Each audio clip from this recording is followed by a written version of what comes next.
नमस्ते दोस्तों, मैं हूं विकास और स्वागत करता हूं आपको अपने YouTube चैनल विकास यायावर पर। हम आज मौजूद हैं अपने गांव के निकट ही स्थित त्योंथर नगर परिषद में और यह है टमस नदी का तट। तो देखिए, यह है टमस नदी का तट और यह है नगर परिषद के जो नगर यहाँ बाज़ार है त्योंथर का। ये सड़क है जो कि बाज़ार से आती है और यह घाट जो है उस पार चिल्ला है, ये त्योंथर नगर परिषद के अंतर्गत ही आता है। वहाँ भी बाज़ार है और यहाँ त्योंथर में भी उसके मध्य से यह नदी बहती है और यहीं टमस नदी के तट पर ही स्थित है त्योंथर की ऐतिहासिक कोलगढ़ी, जिसके बारे में कहा जाता है कि कभी यहाँ से आदिवासी राजाओं ने त्योंथर क्षेत्र पर राज किया था। साथ ही भूर्तिया व वेनवंशी राजाओं की राजधानी भी यहाँ की कोलगढ़ी रह चुकी है। तो चलिए देखते हैं राज्य संरक्षित स्मारक त्योंथर की कोलगढ़ी और जानते हैं यहाँ की क्या है कहानी। तो हम पहुँच चुके हैं गढ़ी परिसर में और गढ़ी के पीछे यह एक मदरसा है और यहाँ से जो गढ़ी के पीछे की दीवार है उसको तोड़ करके एक रास्ता अंदर जाने के लिए बनाया गया है, जबकि सामने का दरवाज़ा क्षतिग्रस्त होने की वजह से वहाँ से प्रवेश नहीं कर सकते।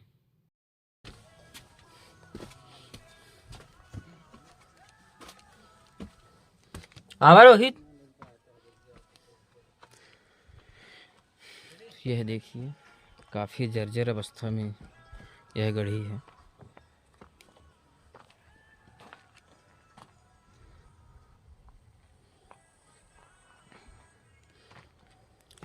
विंध्य क्षेत्र के एक सम्मानित और वरिष्ठ साहित्यकार श्री बाबूलाल दाहिया जी द्वारा यह अनुमान लगाया गया है कि जो इसकी स्थापत्य शैली है उसके अनुसार यह लगभग 12वीं शताब्दी में इस किले का निर्माण किया गया था, गढ़ी का। हालांकि इसके कोई प्रामाणिक तथ्य नहीं हैं। इस किले पर कई वंशों के राजाओं ने राज्य किया और इस गढ़ी का निर्माण वेनवंशी राजा दलपत शाह ने करवाया था, ऐसा बताया जाता है इसका इतिहासकारों के माध्यम से। सबसे पहले यहाँ पर कोलों की गढ़ी हुआ करती थी और यह गढ़ी इतनी मजबूत थी कि कोई भी राजा ऐसे यहाँ पर हमला करके नहीं जीत सकता था। और ऐसा बताया जाता है कि जो भूतिया शासक थे उनको यह ज्ञात था कि इसको आसानी से ऐसे नहीं जीत सकते हैं, तब उन्होंने छल कपट का सहारा लिया और ऐसा कहते हैं कि जो कोल राजा की पुत्री थी उससे विवाह का प्रस्ताव रखा और अपने सेना जो उनकी थी बारात के रूप में यहाँ पर आई और किले इस गढ़ी के अंदर घुस करके मार काट कर उसने मचा दिया और जो यहाँ का कोल राजा था तो उसकी हत्या कर दी और इस तरह से भूर्तिया राजाओं का शासन यहाँ पर चलने लगा। यह देखिए इसकी छत है, लकड़ी के गाटर इसमें डले हुए हैं।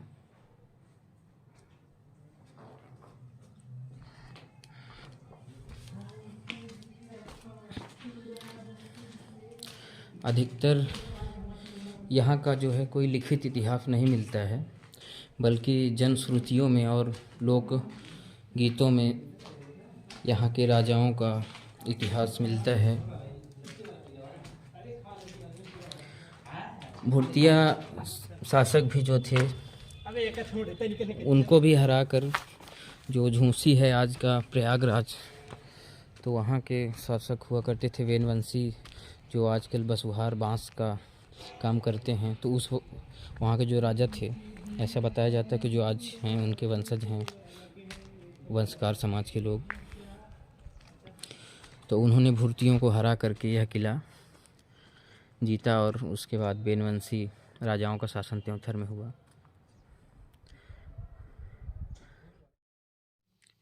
इस गढ़ी का जो पश्चिमी भाग है उसके छत और दीवारें आज भी सुरक्षित हैं, जबकि इस गढ़ी का जो पूर्वी भाग है वह पूरी तरह से खंडहर में तब्दील हो चुका है। उसकी दीवारें और छत जो है पूरी तरह से नीचे गिर चुके हैं और जो खंडहर का मलबा है उसमें खरपतवार और पेड़ उगाए हैं।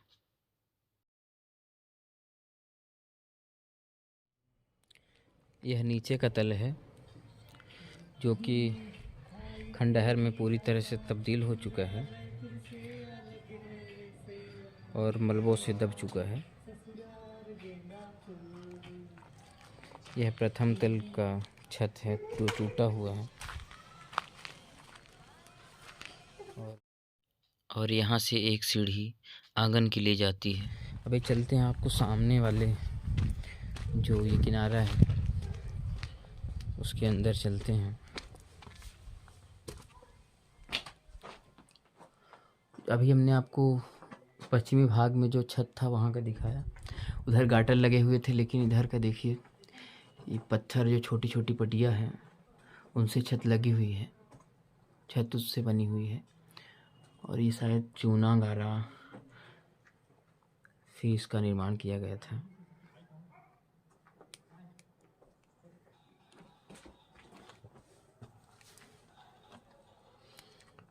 यह शायद मुख्य द्वार है जो कि पूरी तरह मलबों से भरा हुआ है। ये देखिए जाम है इसका, जो लोहे का गेट लगा हुआ है तो मलबों से भरा हुआ है पूरी तरह से।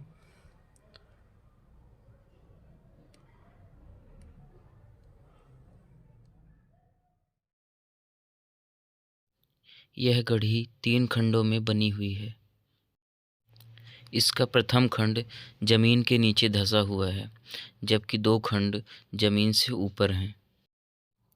इसकी दीवारों को देखें तो कहीं कहीं बड़ी शिलाओं से दीवारें बनाई गई हैं, कहीं कहीं छोटे पत्थर उपयोग किए गए हैं, जबकि यहाँ सामने देखिए आधुनिक ईंटों का उपयोग करके ऊपरी भाग बनाया गया है। इससे यह मालूम होता है कि ऊपरी भाग या तो पुनः मरम्मत करके बनाया गया है या तो इसका निर्माण बाद में किया गया है।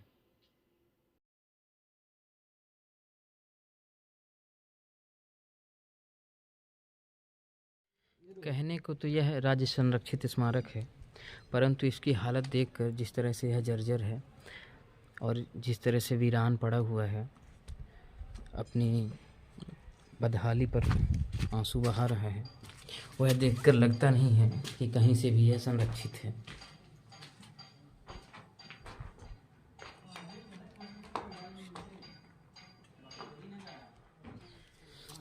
यह इस गढ़ी का उत्तरी भाग है जिसकी छत टूटी हुई है।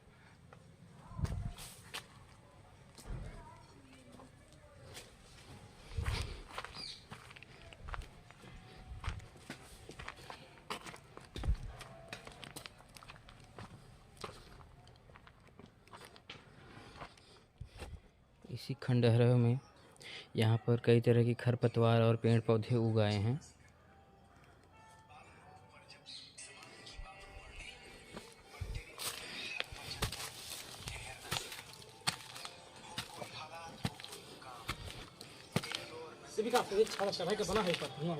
शांत कहाँ नहीं, धुआं नहीं जाएगा, छत टूटी है पूरी, मजबूत है। यह इस गढ़ी का आंगन वाला हिस्सा है।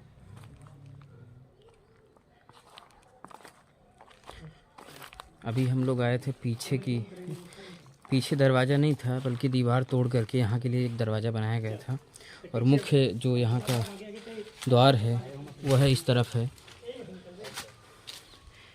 ये अंदर देखिए बड़ा सा गूलर का पेड़ उगाया है और मुख्य जो यहाँ का द्वार है यह है जो मलबे से ढक चुका है पूरी तरह से और यहाँ की छत पूरी तरह से टूटी हुई है 2 तल। पहले मैंने बताया कि यह 3 चरणों में इस कढ़ी का निर्माण हुआ है, तो यह नीचे का देखिए जो मलबे में कुछ भाग ढका हुआ है, तो बड़े बड़े जो पत्थर की ईंटें हैं तो उनसे ब्लॉक हैं बड़े बड़े, उनसे बनाए गए थे, और ऊपरी हिस्सा ईंटों से बनाया गया है, जो आधुनिक ईंटें हैं। पत्थरों के मोटे मोटे स्तंभ हैं। ये विकास उसे एक हमारी से बड़ा गिरी है सीन होगी बढ़िया।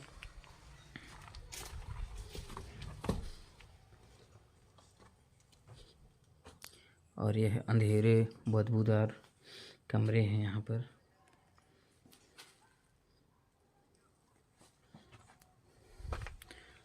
अधिकतर भाग इसका खंडहर हो चुका है, पूरी तरह से मलबे में तब्दील हो चुका है। 73 का कन्या उच्चतर माध्यमिक विद्यालय इसी गढ़ी परिसर में ही बना है, और यह गढ़ी का मुख्य द्वार हुआ करता था। और इसके पीछे तरफ एक उर्दू विद्यालय चल रहा है, और इस गढ़ी का यह मुख्य द्वार है, जो कि मलबे में ढक चुका है पूरी तरह से।